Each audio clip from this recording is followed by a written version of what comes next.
to ensure that there's direction. And of course, for us to have that direction, we have to also know where we are going to. So we have the vision, and then we get direction to achieve that vision. Some of the programs we are coming up with shortly is the Impact Leaders Fellowship Program. So we're going to invite experienced professionals and executives to lend their expertise towards building thriving innovation communities across the country. If you ever wanted to contribute meaningfully to ecosystem growth, this is your call. So a lot of the things we need to develop, they're already in place. So I tell people that, I'm sure you all heard of that the Niger was discovered. The River Niger was discovered by Mungo Park, but the River Niger was always there. So it's the same thing. The human talent and everything is there. It's for us to really harness. So some of the things we're going to look at in the next coming months is we're going to try and make these town halls community quarterly. So there'll be one in July and there'll be one in November. And please, we'd like to have feedback. So, which I hope these sessions will be evaluated so that we can look for where we're doing well and where we need to improve. Of course, we'll have our conference. I believe that's in October. And we'll have a series of pre-city conference events across our regional hubs. And the rollout of our open incubation initiative in partnership with technology hubs and forward-thinking state governments. On a closing note, what we're doing here today wouldn't have been possible without the enduring support of our partners. And we deeply appreciate them. I hope they're also represented here.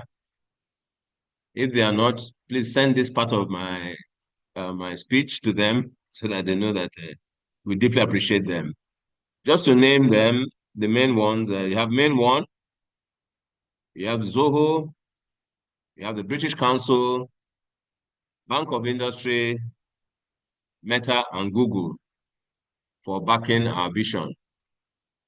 It's one thing to have a vision, it's another thing for that vision to be supported. Because one of the challenges of visionaries is that sometimes people can actually think, hey, look, you've gone crazy.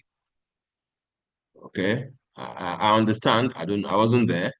I understand that the man that invented the telephone was actually arrested because they said he was a con man collecting money from people and saying they could speak to each other across long distances.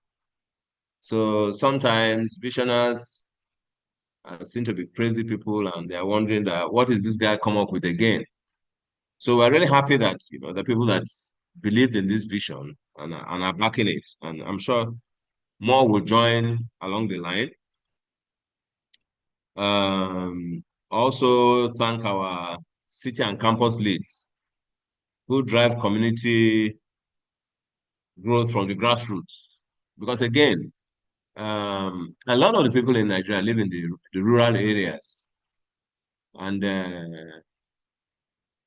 some of the people I see in the cities, I'm wondering what they're doing in the cities because they're selling brooms. So I believe that if this vision development and all that gets down to the grassroots, people will not need to leave the rural areas and come to the city and the hustle and bustle of moving around. So as we continue to scale this mission, we look forward to having new partners, both from the public, private, and development actors, to join us in building a vibrant and globally relevant startup ecosystem from this region. Let's enjoy this moment and let's build the future from here. I like to use the quotation of Eleanor Roosevelt, who said that the future belongs to those who believe in the beauty of their dreams. It's a tried and tested quotation, so I'm sure we all believe in the future of our dreams. So thank you and have a good afternoon.